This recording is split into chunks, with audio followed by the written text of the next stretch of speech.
첫 번째 경기 오세르 대 르하브르 분석 시작해보겠습니다.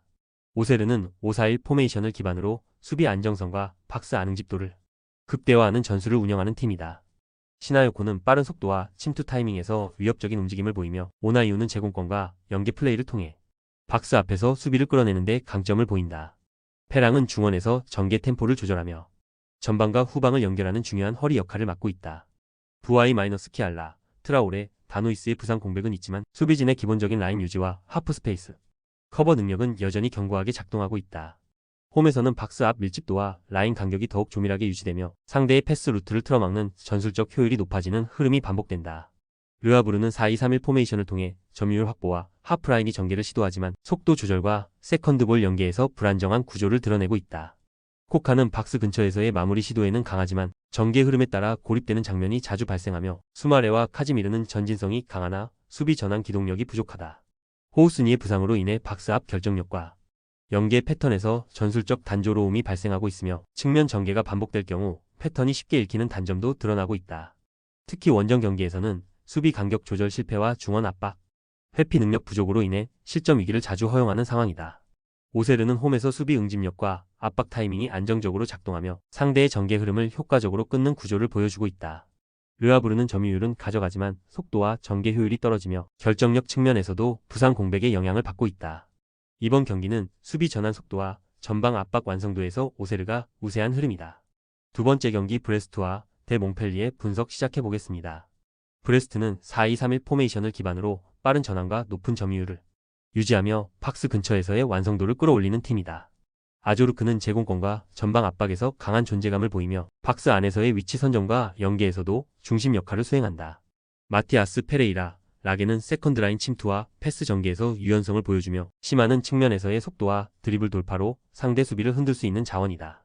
델로, 페이 사냥의 부상은 수비 커버 범위와 빌드업 안정성에 다소 영향을 주지만 홈에서는 수비 라인의 집중력과 압박 성공률이 높아지는 패턴을 반복하고 있다.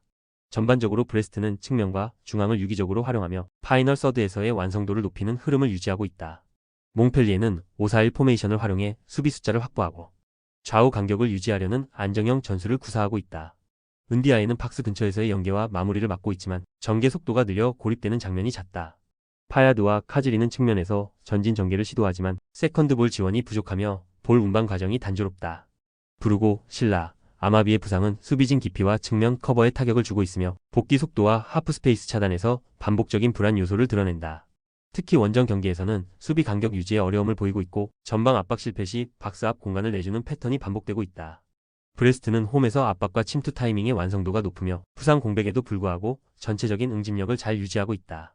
몽펠리에는 수비 중심 전술에 의존하고 있지만 세컨드 라인 전환 속도 저하와 수비 간격 붕괴로 인해 실점 가능성이 높은 구조다. 이번 경기는 공간 장악력과 전개 효율성에서 브레스트가 유리한 흐름이다. 세 번째 경기 리옹 대 랑스 분석 시작해보겠습니다. 리옹은 홈에서 4-2-3-1 포메이션을 중심으로 중원에서의 템포 조절과 빠른 전환 전개를 동시에 가져가는 전술을 활용하고 있다. 미카우타제는 박스 근처에서의 위치 선정과 마무리 능력 모두에서 높은 효율을 보이며 셰르키는 좁은 공간에서의 탈압박과 이선 침투에 강점을 가진 자원이다.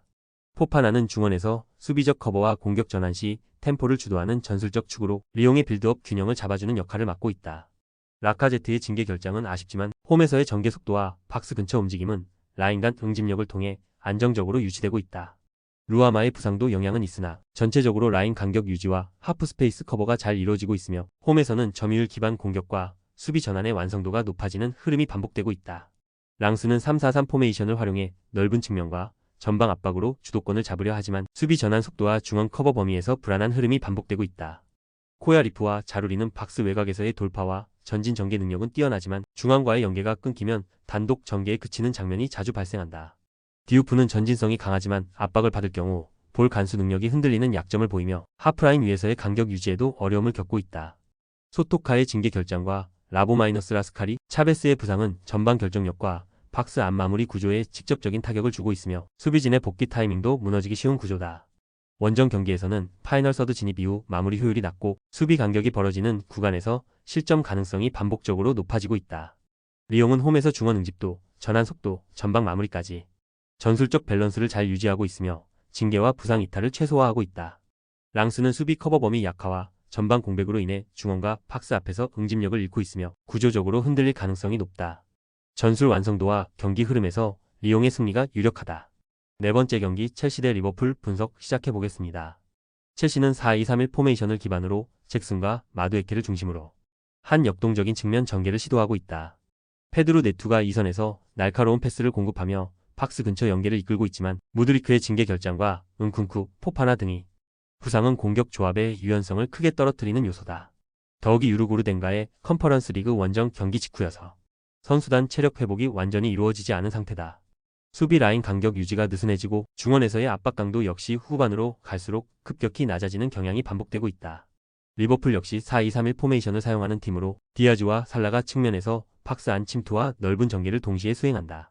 각포는 세컨 스트라이커 역할을 수행하며 유기적인 위치 교체와 마무리 능력 모두를 보여주고 있다. 중원에서는 안정적인 볼 회수와 강한 압박으로 상대의 템포를 끊는 능력이 탁월하며 고메즈, 브래들리의 부상 이슈는 뎁스 구성으로 충분히 커버 가능한 수준이다. 주중 휴식 이점을 안고 있는 리버풀은 높은 강도의 전방 압박과 전환 속도로 첼시의 무거운 흐름을 정면으로 압박할 수 있는 구도를 갖췄다. 첼시는 연이은 부상 이탈과 체력적 부담으로 인해 홈에서도 안정적인 운영이 어렵고 후반 집중력 저하가 반복되는 상황이다. 리버풀은 침투 전개와 전방 압박, 체력 배분까지 모두 균형 있게 유지하고 있으며 결정력에서도 첼시를 앞선다. 결국 이 경기는 리버풀이 압박 주도권을 활용해 흐름을 장악할 가능성이 매우 높다.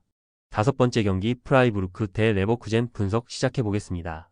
프라이부르크는 4-4-1 포메이션을 가동하며 중원 수비 블록을 탄탄하게 구성하려 하고 있다.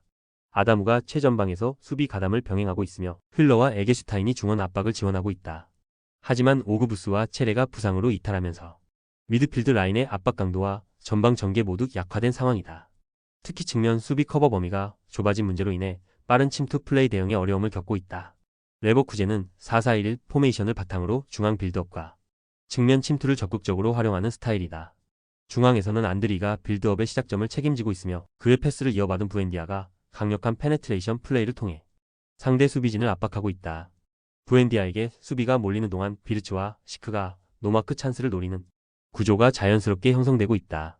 무키엘레, 사르코, 테리어, 에르무소가 부상으로 이탈했지만 핵심 전술의 완성도에는 큰 영향이 없다.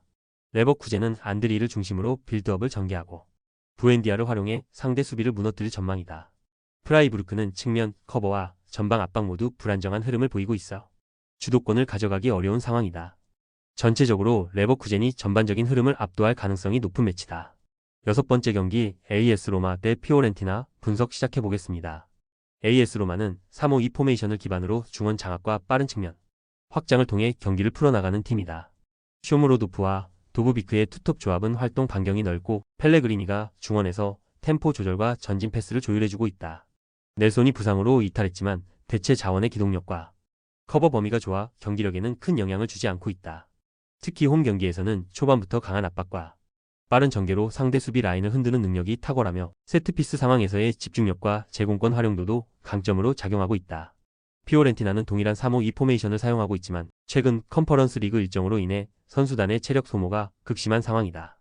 벨트란과 구드문드손이 전방에서 활약 중이나 측면 연계와 중원 압박의 강도가 크게 떨어지며 전개 속도가 느려지고 있다. 라니에리가 징계로 결장하고 보베와 도도, 콜파니까지 부상으로 이탈하면서 수비 커버와 전술 유연성이 동시에 떨어지고 있다. 체력적으로 회복되지 않은 상황에서는 압박이나 간격 유지가 어렵고 이로 인해 AS 로마의 강한 전개에 밀리며 중반 이후 급격히 무너질 가능성이 높다. AS 로마는 수비 집중력과 전개 밸런스가 안정적인 가운데 홈 경기의 강점을 잘 살리는 팀이다. 피오렌티나는 유럽 대회 일정 소화 이후 체력적으로 급격히 떨어진 모습이며 이로 인해 전술적 전개가 무너지고 수비 간격도 크게 벌어지는 흐름이다. 이번 경기는 홈에서 조직력을 앞세운 AS 로마의 승리 가능성이 높다고 판단된다. 조합은 아래 고정 댓글 링크로 편하게 말 걸어주시면 조건 없으며 스포츠를 좋아하시는 분들이라면 모두 환영합니다. 스포츠 당첨 어렵지만 그건 어떻게 하냐의 차이입니다. 두 눈으로 어떤 차이인지 직접 확인하시고 우리 모두 같이 승리합시다.